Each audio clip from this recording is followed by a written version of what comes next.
Hi everyone, this is Allan McKay. Welcome to this new Thanos particle VFX tutorial on Tyflow and Phoenix FD in 3ds Max. I'm really excited as this week Avengers Endgame comes out, and I've been planning a lot of visual effects tutorials in the past couple of months, specifically around this week. So here's a hint. I'm building an entire live-action visual effects training series on the Avengers decimation effect. I've always wanted to recreate this from Avengers Infinity War, as if what if Thanos was part of the 50% that turned to ash. So this is going to be a 5-part video training series I'm going to be releasing later this week. In the meantime, this lesson is going to be one specifically around creating a particle dispersion effect for a lot of fun, focusing more on the simpler techniques before we get into the advanced lessons later this week. So just for anyone not familiar with myself or my YouTube channel, I've been in the visual effects industry for almost 25 years, working at studios like Industrial Light and Magic and other Hollywood studios. I actually worked on the movie Avengers Endgame, and I'm really excited for this film. And throughout the next few days, I'm going to be releasing a lot of visual effects training specifically around Avengers leading up to its release date. So if you haven't subscribed to my channel, please take a moment to subscribe, because I don't want you to miss out on the new Avengers Endgame visual effects Tyflow and Phoenix FD training I'm going to be doing in 3ds Max. I collaborated with Franco Carissimo, a high-profile character modeler who you might be pretty familiar with from my Venom training. The past couple of months we've been working on building out some of the characters from Avengers specifically for this week to do a lot of the training. So this time we've been working hard on building up Thanos as a visual effects tutorial, and I'm also collaborating with one of the Avengers character animators from ILM to do all the character animation for Thanos as well. I also interviewed a lot of the digital domain Thanos development team to get a lot of advice, and I showed them a lot of this a few weeks ago to get a lot of feedback from them too. So I want to make this tutorial as short as possible. The first half I purposely front-loaded the meat of the particle effects, but the second half is more about controlling and maintaining the look and feel of the effects, as well as we start to move into using Phoenix FD for creating a lot of advanced effects and taking our Thanos visual effects training to the next level. So if you want to see more of these tutorials, please leave a comment, even a simple yes, to let me know, and I'll make sure to make more of these lessons for you. Thanks for watching. Let's dive into the Thanos particle VFX tutorial. So make sure you're using Tyflow and Phoenix FD in 3ds Max. Let's begin. Okay, so I want to go over some basic concepts of using Tyflow and just particles in general. So about 15 years ago now, a little bit longer than that, I came out with an example for particle flow called dispersion. And I saw that get replicated over and over and over. I don't even know if the terminology dispersion was correct, but that's what everyone else started calling it too. So for me, that effect was such a basic example of how to do something really cool using really simple concepts. So with Tyflow, we're just going to click the Tyflow icon. I'm going to drag it out here, and we'll go to the Modify panel here and hit Open Editor. And what I want to do is I want to go through just talking a little bit about turbulence, about moving particles from one event to another. I thought it'd be fun to use Thanos here just because I'm going to be using him for a much more robust multi-sequence visual effects training series I'm going to put together for free on YouTube. So this is going to be a lot of fun later this week. I'm going to be putting that together. Now, for now, I just want to use it as a good template to work with. So usually we have all the birth operators, which are all green. All of these are obviously color-coded. So all the standard operators that you'll use for position, things like that, all located here. And then we get into shapes, and then we get into more solvers and advanced simulation type operators here, and then conditional tests here. So we've got a lot of different stuff. I think in the beginning it's important for us to figure out what kind of birthing we're doing. If we're to use a regular birth, it works well for emitting particles on a surface, but there's no real placement as to where they go. So what we can do is instead, we could use a birth surface, but more importantly, a birth voxel. A birth voxel will allow me to emit particles into a volume. So for instance, this is a closed surface. I've got a shell modifier on. So if I turn that off, we can see this is actually a hollow surface right now. When I turn it on, it extrudes out very thin and we get a closed surface by doing that. So technically we could emit pretty easily into there and get some good results. For now, what I'm going to do, I'm actually going to use a birth surface. I'm going to use this as a placeholder because I know it's going to be very fast, but later on I might choose to use a better distribution method than the birth surface. So for now, let's just drop this in here. And that's the beauty of what we're doing, is we can actually swap things out later on. We can take the behavior and apply it to a whole different thing. So with the birth surface, I'm going to pick my model.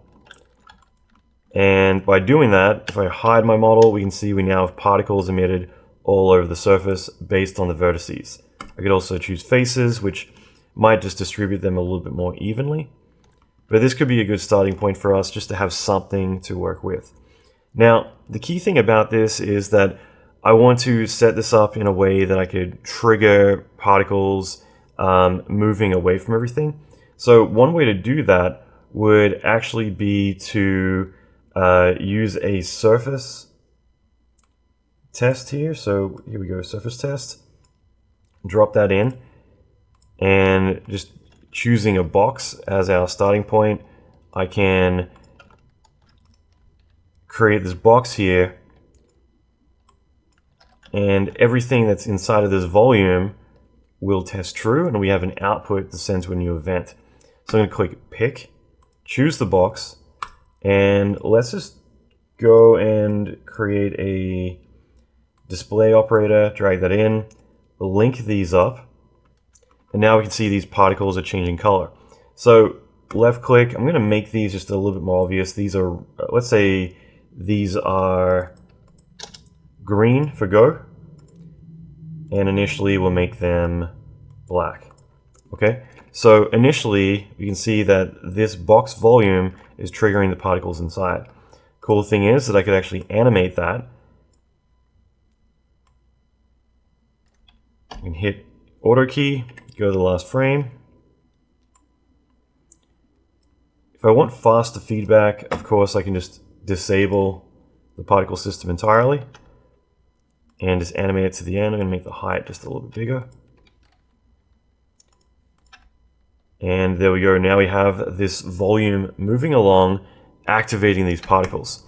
So already, if we want to get into the basics of how to get this to look cool, I can just go to the next event and say force. And I could instantly just set this to have a little bit of wind, like 0.1. And already this has that behavior. So if you wanted to create that whole effect that I was demonstrating in the beginning, already we're almost there. It was that simple as to put in a volume and have these just have a behavior, have something happen as they move through.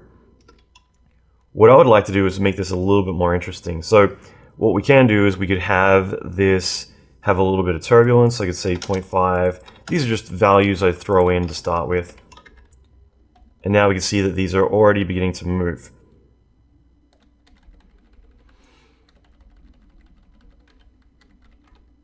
So within seconds, we already have something that looks pretty neat.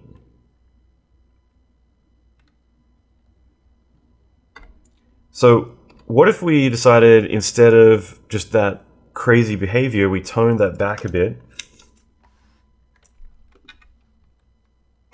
And this way it isn't as intense, but then we can add the additional noise layer too. So this is something that I've always done. I've always layered up my turbulence, and it just meant that I had a lot more control.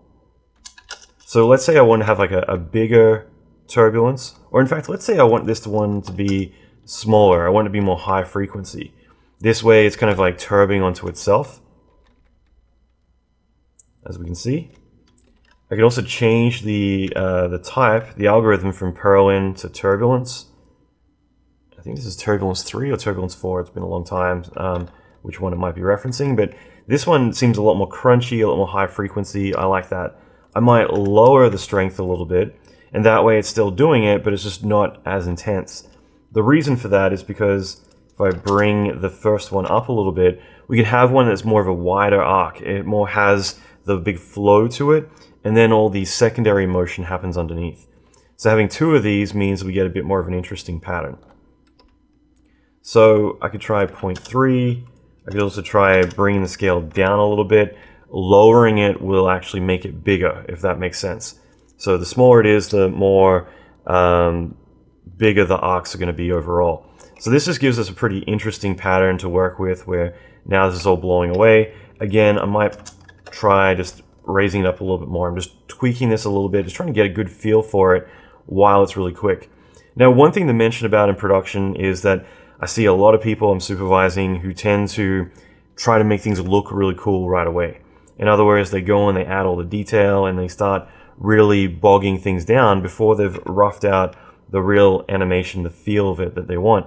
So what we're trying to do is we're trying to block out the animation and get the feel of it before we dial in all the detail, if that makes sense. Because it's a lot slower to get iterations out later on. So one thing to look at is right now, I'm going to hide this box, but we can see that it's a very defined pattern here. So what if we decided to mix things up a little bit? We could randomize the activation, we could have it spawn trails. There's a lot of different things that we could do. One of those I think that would work out really well would be to simply add an age test. So that way the particles move to a new event. They might drift a little bit, but then they start to spawn all the particles. So instead of having this really defined line there, we can instead do a time test. And this time test will link up, and then we link this to there. So this time test will be an interval. So in other words, we'll set this to go blue, and then it's going to go green, right? So already they activate, but then we're casually getting them to activate from there. So the time test, we can make this really low, like 3 frames. The really important one is actually the variation. Because what we're trying to do is we're trying to just send these particles in here and then randomize when they're going to leave and go into the new event. So let's hold shift and just drag and drop over the old one so we see that red horizontal line. I'm duplicating that black color because I'd rather these just look like they're not doing anything, but then as they come in here, that's when they're activating. It's more random, okay, if that makes sense. So hopefully you're getting this. Like, this comes into this new event. Let's make it a little bit more lighter just to give that slight indicator, but you can see that that's when they transition into the brighter green. Other things we could do is going back to our model here. We could actually add a little bit of detail. So I'm just randomizing this a little bit, so that way it's not perfect. So I'm just going to add a noise modifier, make it fractal.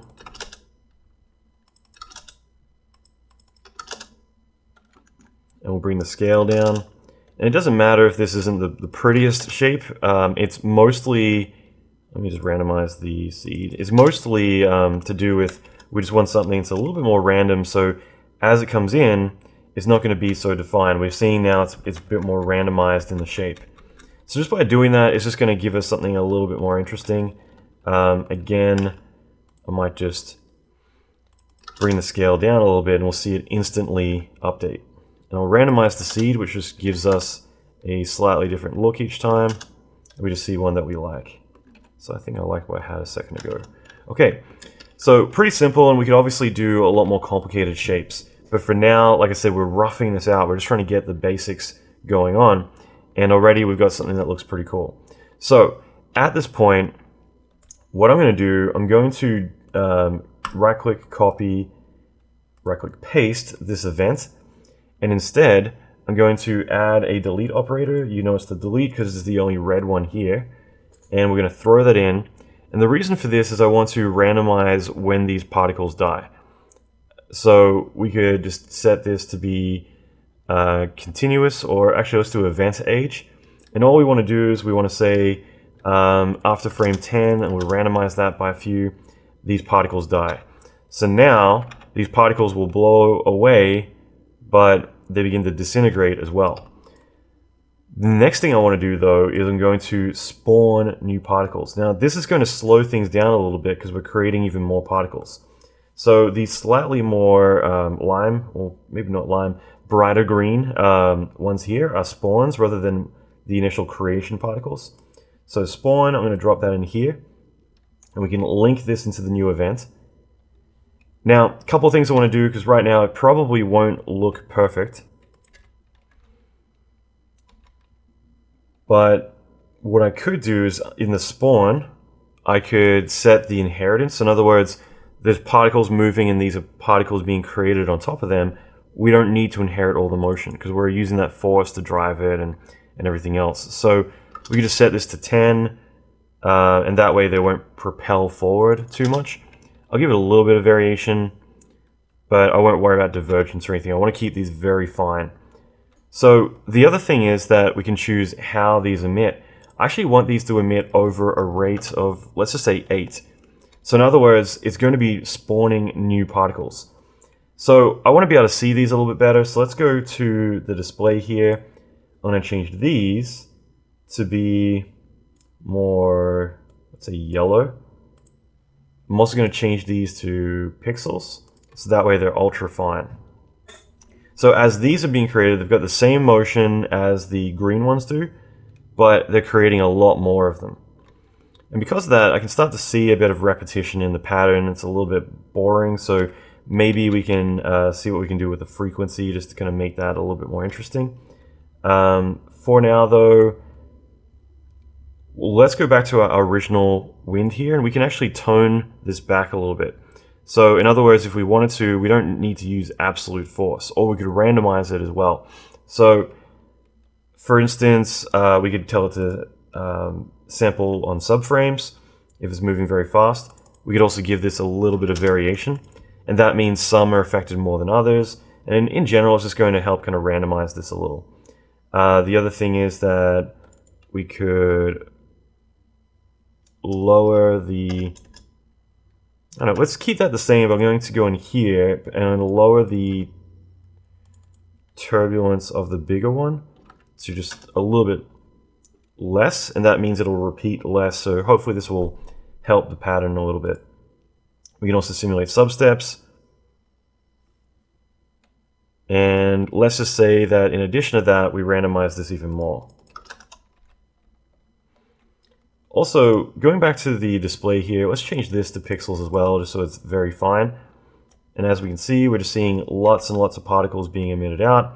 And it looks kind of interesting just to kind of see what we're getting. Now, just for the sake of being able to tell how much this is randomizing, we'll go back to force. If we just turn variation off, we can see like how defined that is. In fact, I apologize for that, I might keep the variation low for these after all, for both of these. The reason is that looking at it again, the randomization actually is counterintuitive. It breaks away from the pattern too much. So I think by doing less of that, it might work better. So I set this to 0 on both of these. So I apologize for that. But already this is looking really cool. I think that we've got something kind of interesting happening, and it definitely is very fast to work with, and we're able to get some really cool results.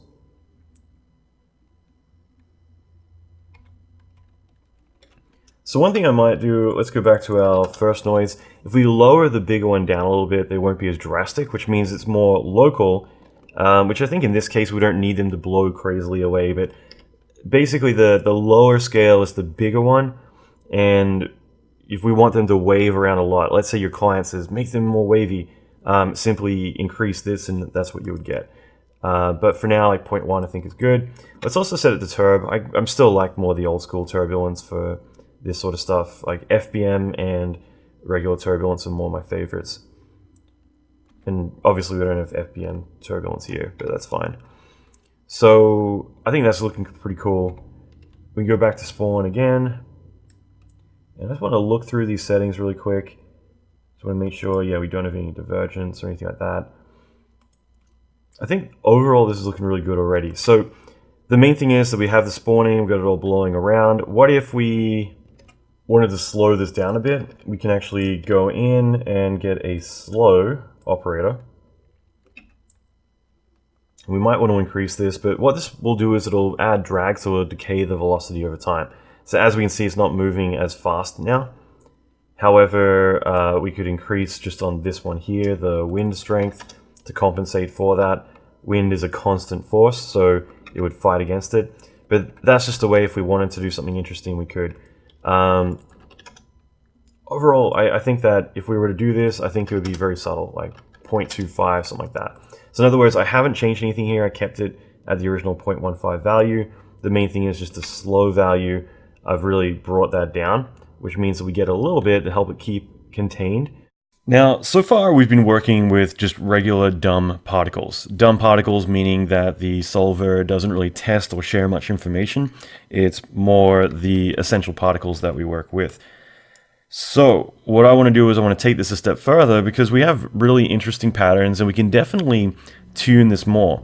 However, if you do have access to FumeFX or Phoenix FD, what I would suggest is we can actually use a fluid solver to advect our particles to get a much more interesting pattern that also interacts with the geometry, and we can do a lot more with that.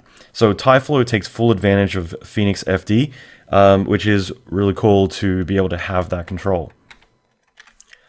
I like Phoenix. I've used this on Game of Thrones and a few other projects, and just in terms of both rendering as well as speed, I found it to be really intuitive, as well as obviously integrated into the Chaos Group, or aka vray ecosystem. So what we can do is, having our setup here, I'm just going to pull this together a bit more. This is our daisy-chained particle flow setup. Now, one thing I'm going to mention is that we can increase our particle count. Right now, this is based on vertices. Later on, what I'd like to do is be able to plug in a lot more particles. So for now, I'm just going to set this up to be a little bit more simple. I'm just going to do a birth, set it to 0, set a bunch of particles. I'm going to do a position object. Now, one thing I'm just going to mention is what ultimately I'd prefer to do.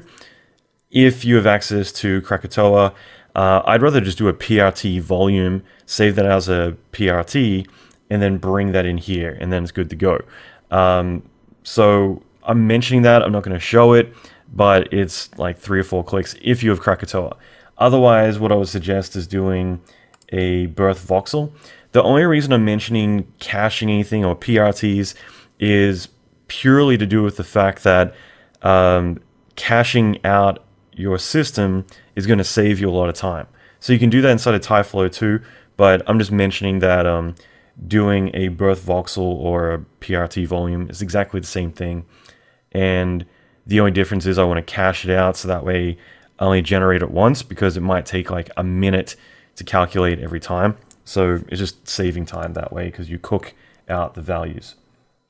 So here, I'm just going to pick and choose, let's see, I'm going to get my Scene Explorer, and I haven't organized this or anything. I'm just going to pick the head,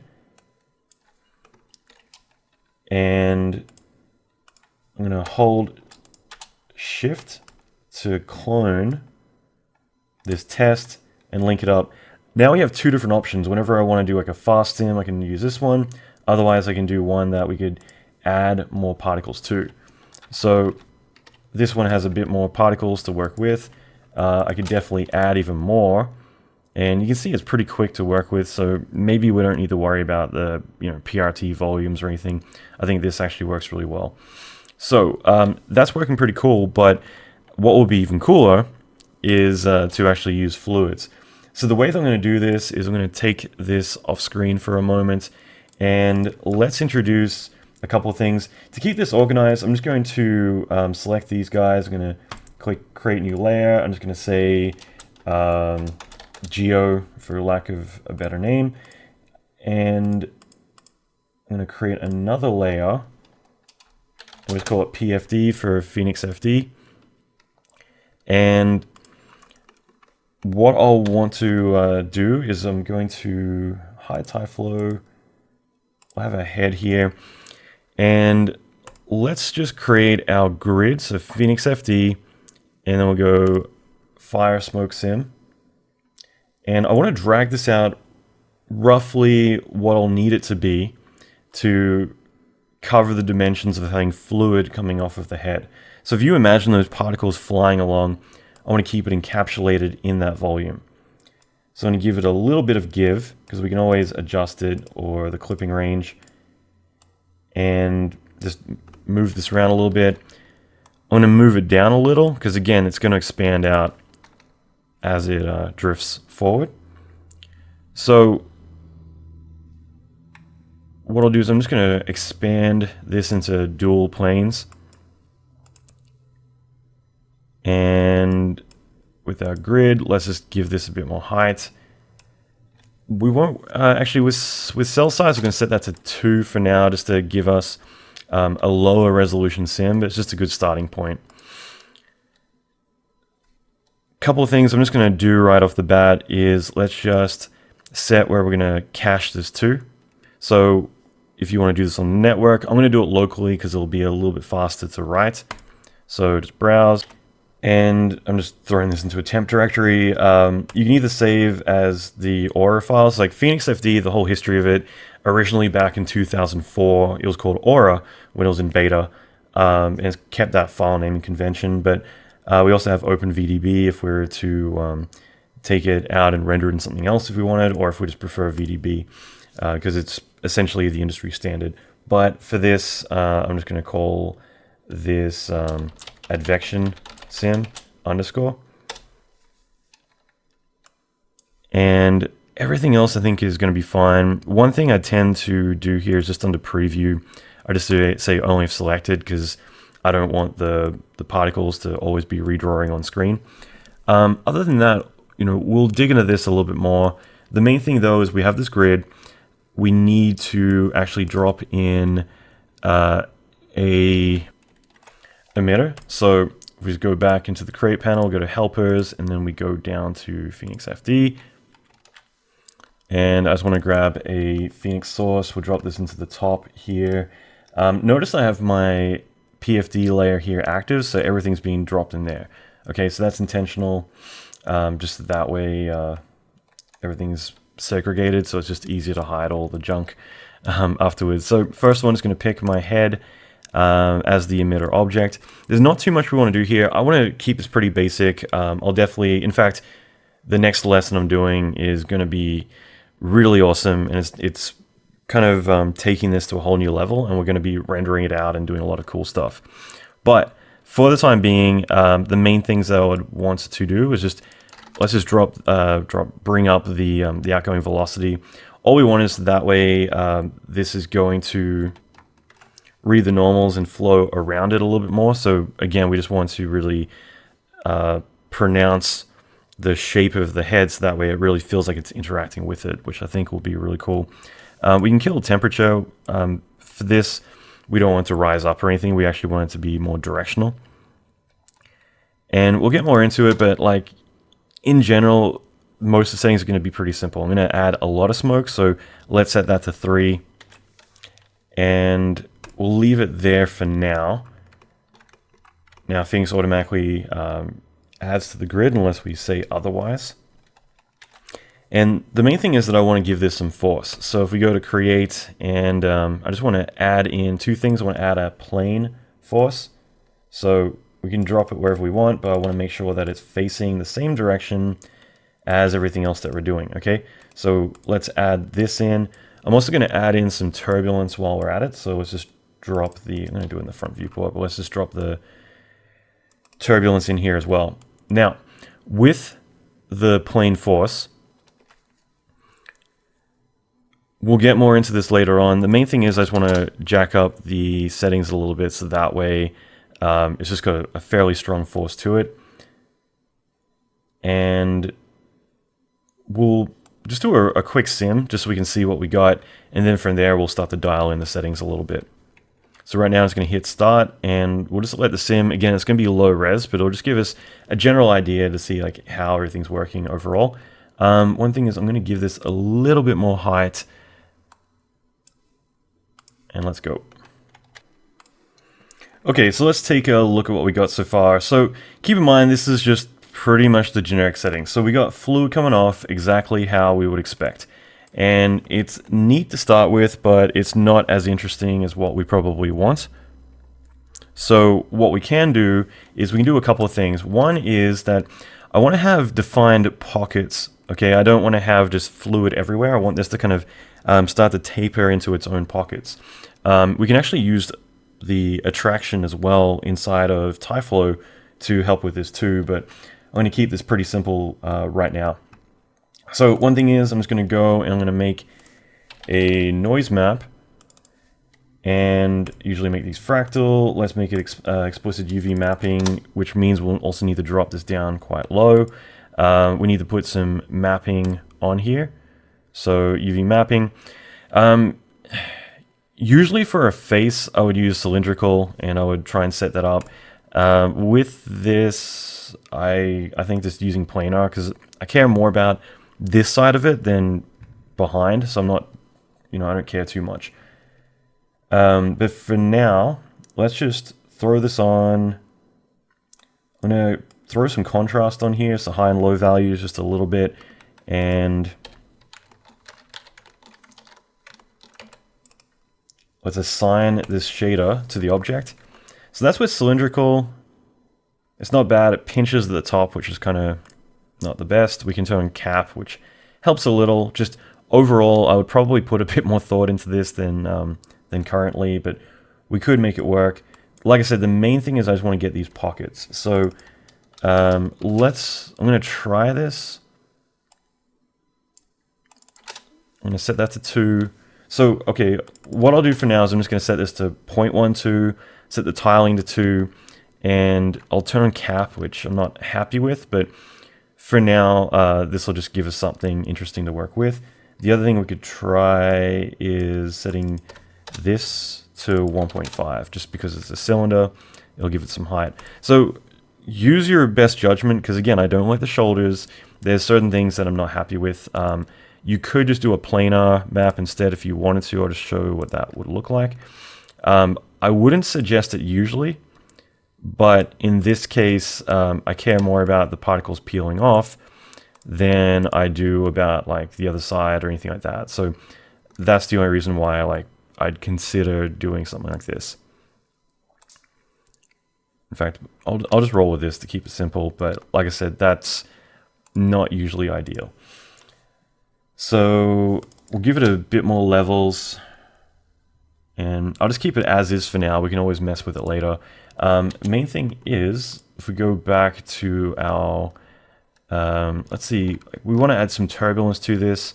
Let's go to our emitter initially. I'm just going to drop this into the texture map for the smoke. So we drag the noise map down as an instance, and now that's going to actually use the white values inside the map to emit fluid. And we can also randomize this a little bit if we weren't happy 100% with it. But the whole idea is that this, make it a little bit smaller. And again, don't worry about my settings. Focus on what I'm doing. I'm basically just trying to find a pattern that looks kind of cool. So experiment. Don't worry about well, Allan had 0.46 here or whatever. I'm literally just creating a black and white map. I'm just trying to get something that looks like this, which I've done 1,000 times before, is just to help break it up a little bit. And the reason is that when we have these fluids, it's going to come from the widest point, and then less and less and less on the edges. So it's going to force all the particles to eventually advect into those pockets. Okay, so that being said, I'm going to turn that off. Remember, we added that into our emitter. We haven't really messed with turbulence yet. So the other thing right now, it felt very boring. The fluid coming out just kind of moved out. So I want this to move with kind of bigger sweeps, kind of like the fluids that we've already set up. So with our turbulence, we can just go in here, and I'm just going to keep this simple. We won't make the strength too strong. I set it to 100. I will make the size kind of big, and we'll just set the last stage scale. I will just crank that up a little bit too. And again, you can see what's happening here just with the overall look of it. Rate of change, again, is just the animation phasing. So, overall, this should be pretty self-explanatory. All we're doing is we're doing what we did with our force, our turbulence inside of our particles. We're doing the same thing here. It's just driving the fluid with this, which is exactly the same controls as in Tyflow. So just selecting my grid again here. I'm going to lower my cell size just a little bit. We'll do it like 1.5. We don't need to go crazy high. In fact, I suggest with advections never to go too detailed, just because depending on what you're going for, but usually having too much data can actually be counterintuitive. So less sometimes will allow it to be shared, like the particles, which this will all make sense in a moment, but the particles being shared between too many voxels, it can get very kind of underwater and swimmy, whereas keeping them a little bit lower detail, this is still pretty good resolution overall, but this will just kind of give us a bit of room to play with. In fact, for now, I'll keep it at 2 because I don't mind this. It's not too bad, but we can always increase it later on. The most important thing to think about is, if we scroll in here, we just want to make sure with our output that we're outputting the velocity, because we actually want to use the velocity information in our particle system. There's not really anything else we need to worry about right now, so I'm just going to keep all that the same. And I'm just going to look in our dynamics and we might tweak a couple of things in here because we haven't touched this yet, but overall, if anything, I'm just going to like simplify this a little bit. So turning off gravity, motion, inheritance, which doesn't matter. We've got a static object right now, but main thing is we're going to add a little bit of cooling, which again is just going to deplete any temperature, which we don't really have, but I'm going to keep that on. Main thing is with smoke dissipation, I do want to thin out everything as it diffuses, right? So right now what's happening is, it tends to all merge together, and I want it to kind of die out as that's happening to kind of help keep the particles confined. So that would be the main thing, is just keeping a bit of smoke dissipation. It's a pretty sensitive value. That's essentially 10% dissipation. Again, it's an arbitrary number in that sense. So with this, I'm just going to keep these values the same, set this to large scale. And I'm just going to run sim on this, and we'll just take a look at the result. And I'll let the sim the entire way, because unless I decide to add more detail, this will be the final sim. I just want to do this as a very quick process, which then will move back into finalizing our particles. Just a heads up, because I'm going to let this go for a little bit, I apologize, I'm just going to add the detail back to 1.5. Better safe than sorry. Okay, so now the simulations ran. It took about 10, almost 11 minutes, so pretty quick considering.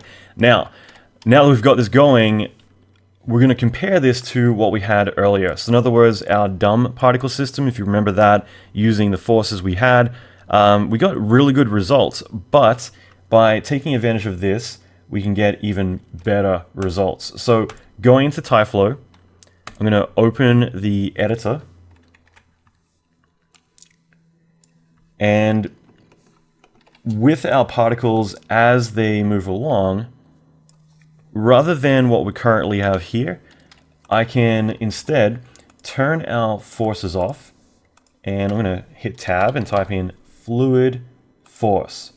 Hit enter or double click. Okay, now that that's added in, we can click and add in our fluid simulation, and it's actually going to use that fluid data. Remember how we exposed the velocity channel earlier on? We're able to use the velocity information to advect our particles. So I'm going to right click and copy and paste in here as well. And what will happen is, as we scrub through this, and it's extremely fast considering what it's doing, the motion is going to be slightly different now, because what's happening is, instead of using the original force that we had here, which is great for what it is, we're actually using the fluid simulation to get a much more interesting effect. So we can see the motion is quite different, and I might actually turn off the slow. Or let's see. In fact,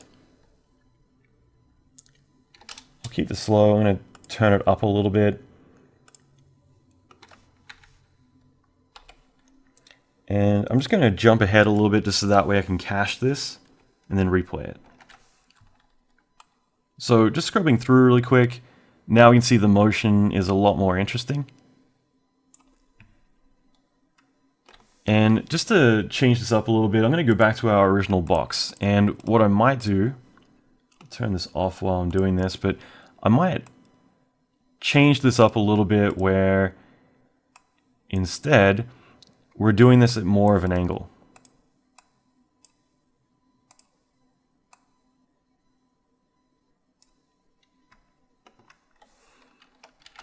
And mainly just because I want to get the head to be hit first. We could also use a sphere. We've got plenty of different ways we could activate this. We could also use particles to activate it. I'm going to save that for the next lesson. I've got some really cool things planned. One thing I will do is with our fluid force here, let's set the influence just to 50%. And I think that will be important just because it'll give us a chance just to have a bit more of free motion. It won't be locked into it as much. The other thing I might do is add a delete operator, because this is going to blow off screen anyway. And we'll just set this to event age. And we'll set this to 20. We'll give it a little bit of randomization, so 20 again. And it just means that these particles that are being spawned will eventually die out. So as we see, our fluid is advecting the particles, giving it a pretty interesting motion. And now we can see the head is being activated a little bit more.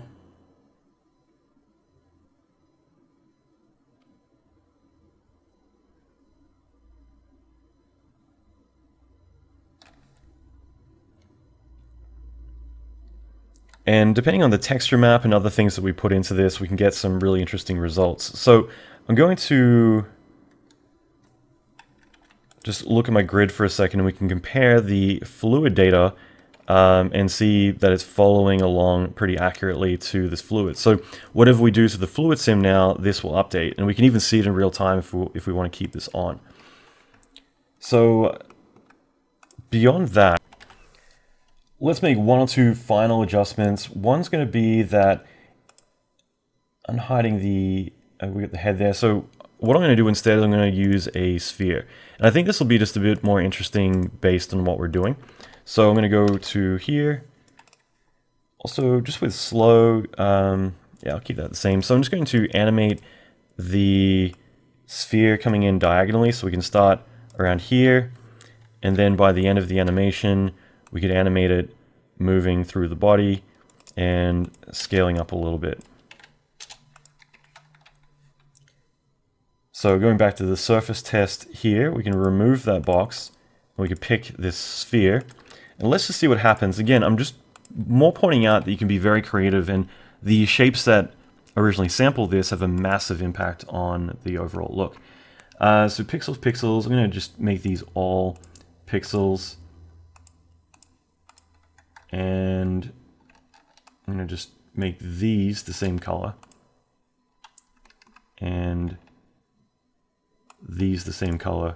Just so that way it's a little bit more simple on what we're focusing on. And I'll just let this cache and I'll scrub through it. So what we're getting, and this is really cool, is that we can actually see the particles are wrapping around his head as they come through. So we're getting some really interesting results. And we can even increase the particle count even more to get even more particle detail. So we could get really crazy with this. And as you can see, like considering what we're doing, we're getting some really fast results. So here is by adding in more particles into the sim, we can start to see all of this coming together very nicely.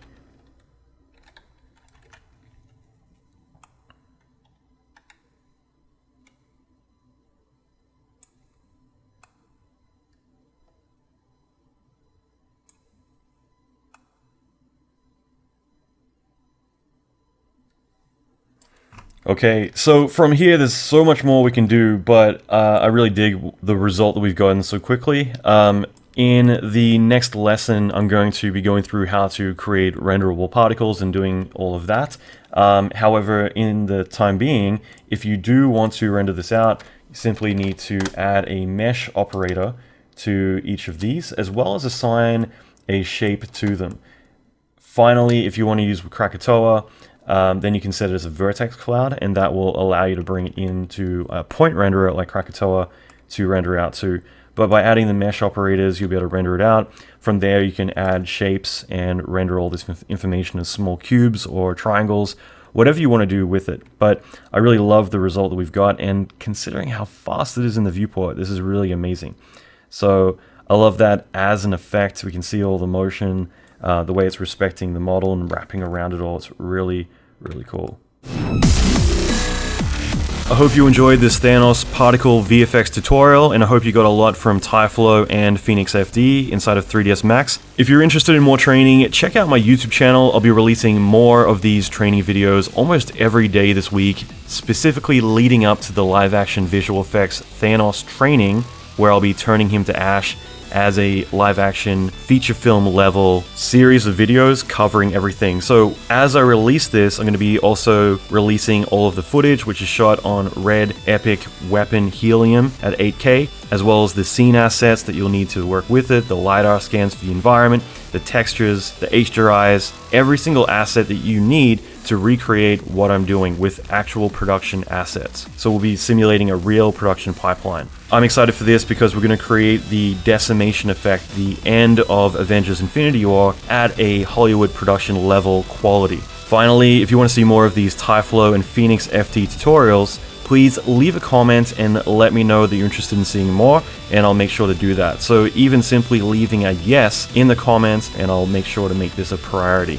Like I said, I'm really excited for the remainder of the week, as I'm going to be putting out a lot of high-end visual effects training. So make sure to subscribe to my channel if you like this video, and I'll be releasing more Tyflow training throughout the week. So thanks again, leave a comment, let me know if you want to see more of these videos, even a simple yes, and I hope you enjoyed this lesson.